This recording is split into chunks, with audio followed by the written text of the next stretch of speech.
But now looking at Metallic, maybe also join us like for a few like questions.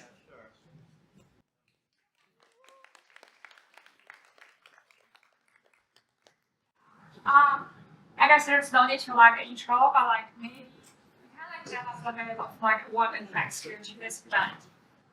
Yeah, I mean, I've been like starting to follow the crypto AI space recently, and I think it's one of those spaces that I think is interesting because like a lot of people intuitively feel like there should be a connection, and there's this kind of five line correspondence between the two, and people say things like, oh, crypto and AI are the two big technologies they have to combine somehow, or like AI is the big centralizing one, and AI is the big decentralizing, or AI is the big centralizing one, and crypto is the big decentralizing one, and so it needs to balance AI out and all these things, right? And so there are all of these like things that feel like natural correspondences on this very high narrative level, but I've always been curious about how that like translates into actual applications. And so the post that I wrote about 6 weeks ago is like basically on that topic, right? Like basically trying to understand like what are actual applications that include both AI and some kind of cryptographic and blockchain component, but the result of combining the two together is actually useful, right?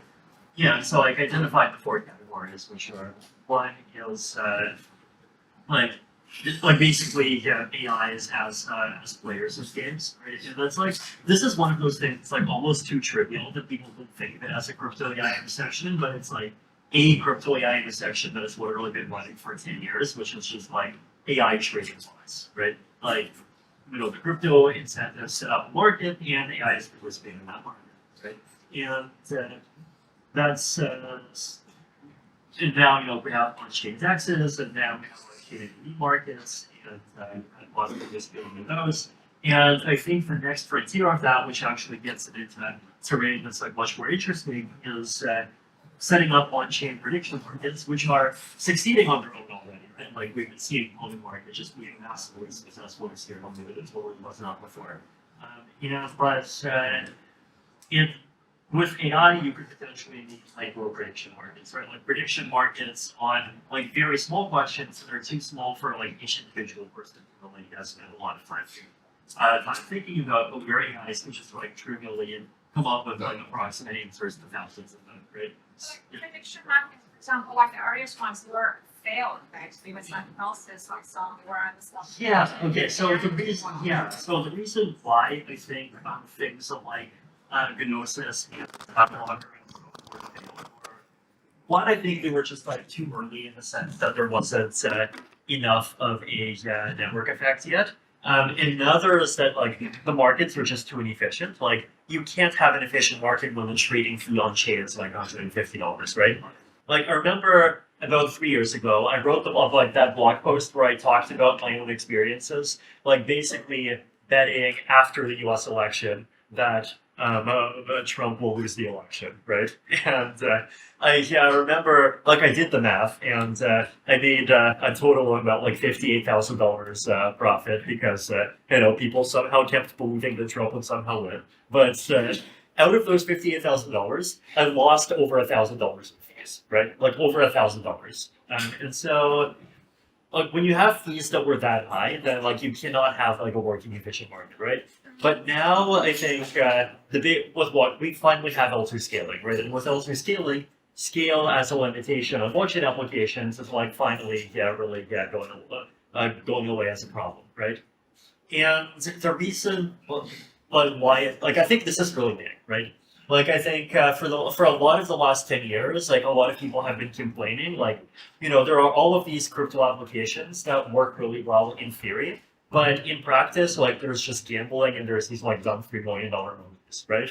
But like the reason why the $3 million monkeys are like the only thing that can stick around is because the chain became too expensive for everything else, right? And so now we have layer twos, and so we actually solve this scaling problem. And so like the much more diverse set of applications, like all of the really interesting stuff that people have been dreaming about for a decade, like can actually happen, right?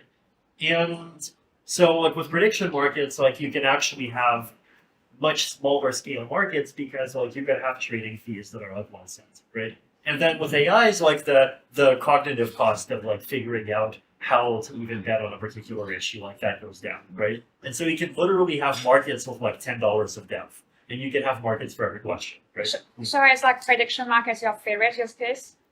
It's I think the reason why I'm interested in that is because it's the use case that doesn't require like anything else that's fancy on the technical side, right? Like it feels like it has a less technical risk than all the other use cases, right? Like I think the big technical risk that I like see in like even like Bittensor, for example, and like I fully applaud the effort to just like charge out a problem and do your best to solve it, right? Is basically the risk that like you try really hard to make this decentralized incentivization work, but like in practice, economies of scale are just bigger and better, and like the centralized approach of having 10,000 GPUs in a farm is just going to beat it, right? Like I think if you look at sort of the idealistic decentralized compute stuff of 10 years ago, like like storage and like decentralized storage, decentralized compute, like that's basically a big part of the reason why they failed, right? That like there's this like theory of like, oh, it's free because there's all these idle resources and you can get them for really cheap. But then in practice, like economies of scale are too powerful, right? And so the big bet here is basically, can you make a market that's like powerful enough to overcome that, right? And so I think, if you can, then the set of applications that gets unlocked is like even more amazing, right? And to me, that's kind of the big bet, right? And then, like I also talked about in that post, like applications that have to do with, using new forms of cryptography to like even make encrypted AIs and like have an entire training and inference pipeline happen inside of multi-party computation. The reason you want to encrypt the AI is to protect it against adversarial attacks. And then even thinking about using crypto to like create incentives to create better AIs and all of those things. So I think there's like a chart where, like, if you think about a chart where one axis is like how many technical assumptions are there, and the other axis is like how much value there is. There's like things all across that spectrum. So like besides that, what other like use case like you want to see like still from the space? Like you really expect to see like in the space that you will invest in? I mean, I think the challenge is like, useful and investable are often two very different things, I think in terms of what's useful, like the things, so we talked about AI prediction markets. Another big category that I mentioned is like the idea of using AIs to help users more easily and more safely navigate the crypto space, right? Because like one of the things that we've been seeing over the last year is we've been seeing AIs we've seen wallets get much better, right? Like if you look at Rabby, for example, like have you tried the Rabby wallet? I invested in it as well. But important things to use it. But so if you use Rabby, right, like Rabby actually like it does built-in transaction simulation, like it does a lot of these really useful things to like really like help you understand what it is that you're actually agreeing to when you're signing transactions or like when you're approving messages, and like it's like trying harder to like actually like give users a secure experience, right? And I think the next frontier of that might involve incorporating AI in some way, right? Like I think realistically, you want like a combination of some AI-based approach and like some more conventional approach, right? Like I don't believe in giving LLMs root access to anything, because I think they're just like they're so vulnerable to like all of these adversarial attacks. It's like every time there's some big like model, like it's an event. It just happens all the time that someone figures out how to like get it to print out its secret prompt and do all kinds of crazy things, right? So like I would not trust an LLM with root access to like any of my points or my computer or anything. But I think like a hybrid approach where you have a more regular interface and then you use the AI to kind of give a more natural language, like understanding of what's going on, and you basically have to like you have both that are kind of check and balancing each other, I think is super interesting. Yeah. Comment? Yeah. Yeah, I lost the comment actually. I read your essay the other day on using AI as a prediction markets to create liquidity for answers. And I actually really think that coming at it from a machine learning perspective. You can use prediction markets to elicit the truth from participants, right? And that can be very valuable for collecting data sets, right? So you can do prediction markets on, say, will Donald Trump win the election, but you can also use prediction markets to say, hey, which of these prompt responses is better than another, and applies to an Oracle-based voting system. I think ideas like this are really interesting, something that could happen on Ethereum really well, as you said, and something that would be very valuable to the open source AI community. Really cool. I'd also like to comment, the question of does AI need crypto? Yeah, I actually want to ask that. Like, does crypto need AI, right? Like from one perspective, it's like, why would the AI people want crypto? There's a bunch of scammers. And why would the crypto people want AI? It's not verifiable. It's adversarial attacks and all that. But I think the proper way to think about the intersection is that actually they're the same technology. That's crazy, but it's true. Both of them are about organizing matter, using incredibly powerful technology of self-organization, right? A lot of people say about crypto, it's like the power of crypto is the fact that you can build smart contracts where many people interact, and you can organize people in a decentralized, permissionless way. That's just what they're doing with neural networks.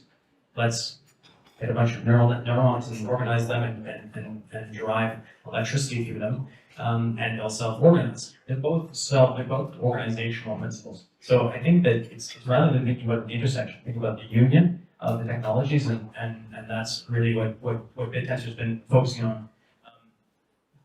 Does it make sense for a decentralized computational system to win out against the centralized one? I was saying to Todd earlier that you have to rethink the problem formulation. There's just no way that we will beat OpenAI in its own game, training machine learning models in the same way. And so, if you look at the architecture of Bittensor, it's like a completely different roundabout way. It's like, okay, well, let's collect and organize a bunch of participants to train models in centralized apps, but compete in a decentralized way. But I also think that economies of scale is not the only thing that you can optimize. Like Airbnb, like the most optimized form of Airbnb is the Ritz Hotel, right? Well, why are the houses all in different places? They should all be in one place. When there's all of the cleaners are in the same building. But the reason why Airbnb is so successful is because they take advantage of latent value, and they also nest the ability to make a good hosting experience underneath the market, right? With a voting system. And so, I think that the whole industry, if there's something that we're latching onto, it's the permissionlessness, the decentralization, and if it's not those things, then what the heck is it? Yeah, I mean, I think Airbnb is an interesting one because it's it's both a motivating tale and a cautionary tale, right? Yeah, exactly. The cautionary part of the tale is basically that, there's this original vision that there's all of this spare housing lying around because people either go on vacations or have second or third homes or whatever. But in practice, in a lot of regions, what you see is you basically see that that sort of stuff just ends up being too complicated for those kinds of homeowners to bother with. And what actually happens is you get very dedicated properties that are just designed to be essentially de facto hotels that get rented out their Airbnb, and it's just It's converging on a hotel. Oh my god. I guess everything is having a trade-off, probably in terms of efficiency, just decentralized AI is very hard to really compete with centralized ones. But what is really superior or from ideology wise is really essential for decentralized AI. So what is it? Why we have to do it? Yeah. Right. Well, I just hope it's not in everything. From my point of view, it's the two big risks from AI, right, as I've written about, is one is that misaligned AI kills everyone, and the second is that AI basically empowers one very small group of super centralized actors to have a very unprecedented level of control over everyone else. The Elysium. Yeah. The Elysium. Well, it's Elysium and 1984 and a couple of the other things all in one, right? I think, if he wants to prevent the second one, then I think trying to bring the gap between like open and closed smaller is definitely But how about also talking about wild yeah, web? that's a good question. I mean, I think a lot of this ends up like getting into your question, like your own theory of like where the biggest risks from AI come from, right? Because like if, for example, the risk is that like if you just keep on piling more and more compute, then like you get some kind of like super intelligence that has agency, and once it happens, then like it'll have a survival instinct, and it'll just like end up taking over everything to just at first protect itself, and then it won't even care about humans. And then like the answer is to build super intelligence and like focus much more entirely on like small scale stuff that tries to work with human agency instead of replacing it. Yeah, and I think like I mean in that case, I mean there's this is one of the reasons why I'm excited about like brain computer interfaces, for example. But like Merged with the machine. exactly, like even there, right? Like it's like small scale models totally have a place in that. Right? Yeah. Well, people might not like this description of maybe a future for humanity, but humans evolved past all other creatures on Earth, if you believe in evolution. And we left some creatures in a really bad state. We put them all in cages, and we weren't able to live in like any husbandry with those animals. But then there's other creatures on this earth that we live in harmony with, like in a really huge way, right? Dogs and cats, right? I mean, no one wants to be a house cat for an AI, and I'm sure that's not a great analogy, but the point I'm making is that it's possible to create symbiosis with wildly divergent levels of intelligence.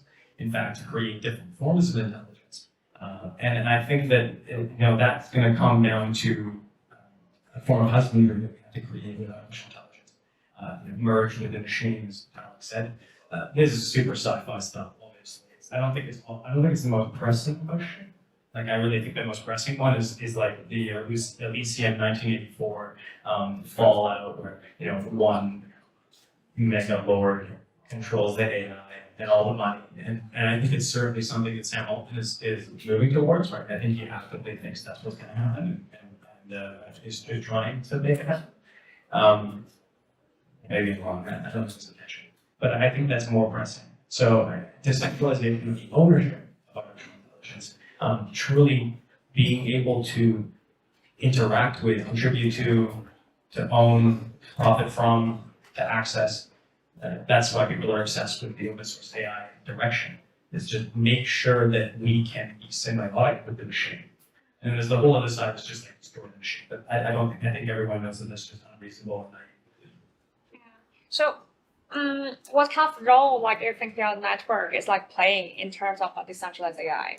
So Ethereum, for example, like what kind of like layer you could be for decentralized AI? Yeah, I mean, I view Ethereum as like a very abstract and general purpose incentive layer, right? So a thing like it's a good layer to like put things like like tokens and like smart contract governance gadgets onto. I think in general, the way that I think about blockchain applications is that a lot of the time they have like a heavy component and a light component, right? Or rather, they have like a kind of like big but lower security components and like a small but like higher security core. And you want to put the small high security core on Ethereum, right? In some cases on O1, in some cases on rollup, in some cases on Volume. So once Zcash and ARCs improve, a little bit more. We'd love to see you guys convert to the annual roll. 4844 is coming in 2 weeks. It's getting cheaper. But the other side of this is like stuff that is like way too heavy to like ever put on a blockchain, but where it's like actually okay for it to exist on a separate layer as long as you have like the blockchain part guiding it, right? So like in another space, an example of this is like Farcaster, for example, right? Which is like, decentralized Twitter on the blockchain. And I think one of the reasons why Farcaster succeeded when a lot of other things failed is like it took a very pragmatic approach with its decentralization, right? Because there is the separate Farcaster chain, and that's where messages get put. But then usernames, right? Like those are just ENS names that are on Ethereum or on their Ethereum L2, right? And so that like really important functionality, like names and account recovery, like you put onto Ethereum because it's like a very small amount of business logic, but it's very, very important that it works well. But then like you don't have, it's not that bad if like one forecaster message disappears, right? And so you have like a lower security layer for that. And I think like Bittensor, like in your case, it's a similar architecture, right? Like, you have like the smaller incentive layer, but then you're not like literally putting really % steps on the chain. Exactly. Yeah. Do you have like any critiques to each other? Just in terms of like Ethereum or like Bittensor, what could have been done better? No, Vitalik's my hero. Vitalik, you can say something about like. I don't think I'm his hero. Yes. As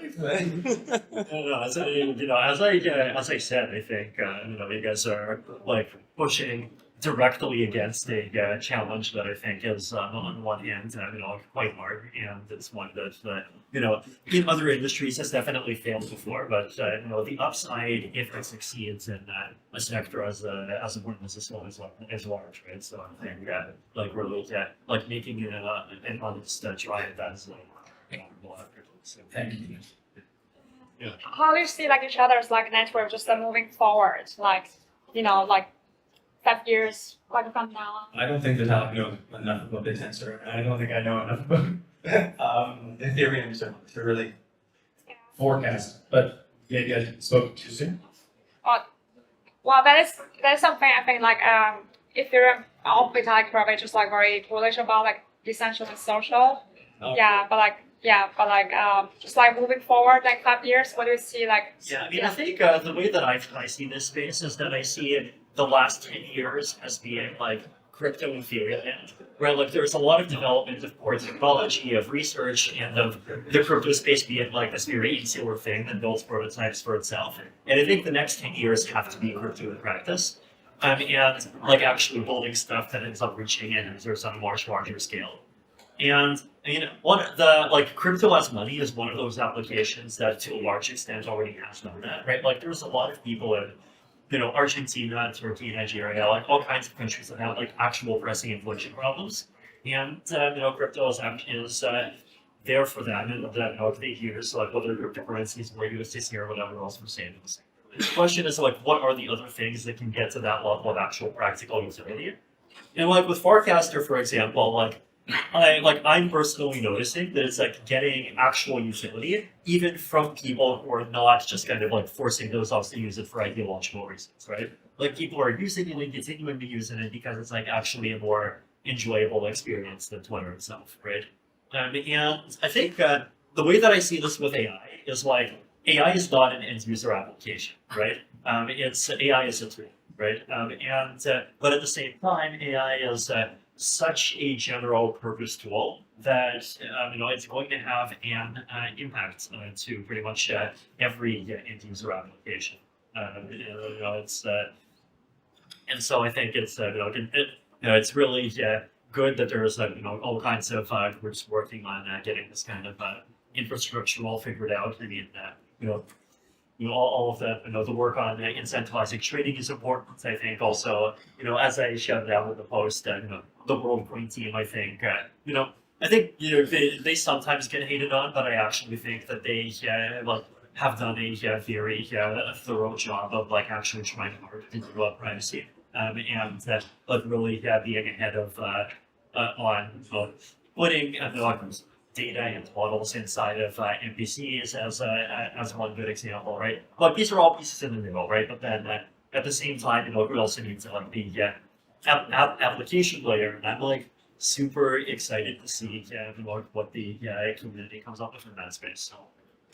So what should be the thing really got addressed often from a decentralized AI? Because there are so many things it's very dangerous to some degree, for example, of the pop culture because of or the ranking from Google and so on. So what would be a thing at this current stage that could be really solved well with decentralized AI? I mean, already I think it is giving an opportunity to truly talented people to produce incredibly large language models that they would never be funded to create. permissionless systems are a little bit like companies without HR departments, without borders. I think that is an opportunity for really brilliant people. If they can come in and train machine learning models, get paid for it, they can get funded, they can get compute behind them. Like people are always saying there's not enough GPUs, but actually there's just not enough people that can run the GPUs.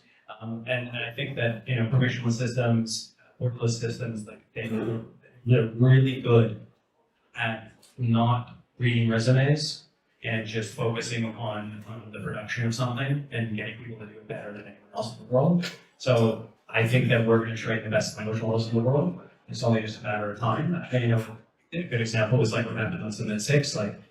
We had News Research. They were hailed the best fine-tuning team in the world for open source language models. And they got beat on their own subnet within a week. And that's because that just showcases all of the hidden, buried talent that is looking for an opportunity to show themselves. So I think that's the first application or use case of incentive mechanisms that have this permissionless quality. But I'll stop there. So the person. Yeah, I think the other space where some kind of decentralized approach to AI is needed is is trading and inferring based off of people's private data, right? Because you could imagine a model running off of my entire chat history and this discovering important facts about myself that I care about for all kinds of reasons, right? But I am sure as hell not going to submit my private channel logs to OpenAI, right? There's basically two ways to do that, right? One way is to have a model that I literally download and run locally. And the other way to do it is some kind of cryptography thing where we do 2-of-2 computation. And potentially both of those are valid paths, right? I think if you want to also keep the model private, because if you want to protect it against adversarial attacks, for example, then you have to take the 2-of-2 approach. But in other cases, it's actually having something local might actually be better. So yeah, and I think there's that very large set of use cases there where we've only really started scratching the surface, and I think it would be cool to start scratching that surface a little bit deeper. But I think that that's going to end up heavily depending on some kind of cryptography enabled decentralized AI sector. Okay, I guess we have almost 1 hour of discussion. Any questions at the moment for Okay. In the future, what's the end goal for rollups? It's optimistic rollups, ZK rollups, snarks, or what's that? Yeah, I mean, so my view is that ZK is just going to be optimistic over more and more over time, right? I think I've always been optimistic about optimistic rollups as this kind of shorter term technology that can just get off the ground faster without using super fancy stuff. And I think that's proven true, right? The only stage 1 rollup that we currently have right now is Arbitrum, which is an optimistic rollup. But over time, I think the fundamental issue is that optimistic rollups have the 7-day withdrawal window, and that's just inconvenient enough that it's already starting to incentivize people to make all of these really awful, tokens with integrated bridges and all of these very fragilizing and centralizing designs. And ZK rollups, they have withdrawal windows that are in theory instant, but in practice, most ZK rollups today, they currently get published to chain once every few hours. And the reason why they publish the chain once every few hours is that that's how long it takes to make a snark, right? But the long run of snarks is that we will be able to snark whatever we want in real time, right?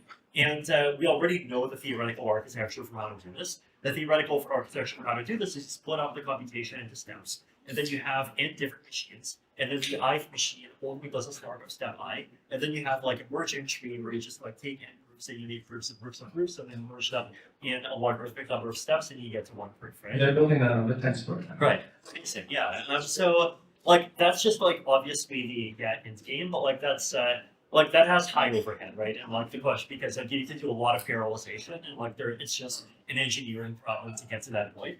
And once we get to that point, like the logical endgame is that we get ZK rollups committing to Ethereum and having one slot wings, right? And I, fully expect that we're not going we are going to get to that point sooner than a lot of people think.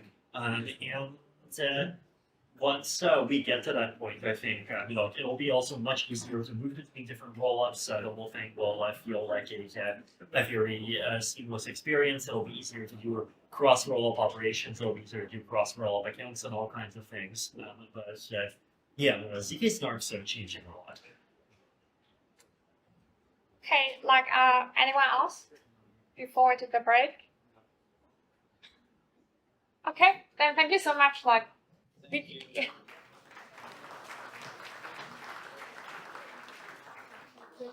we have like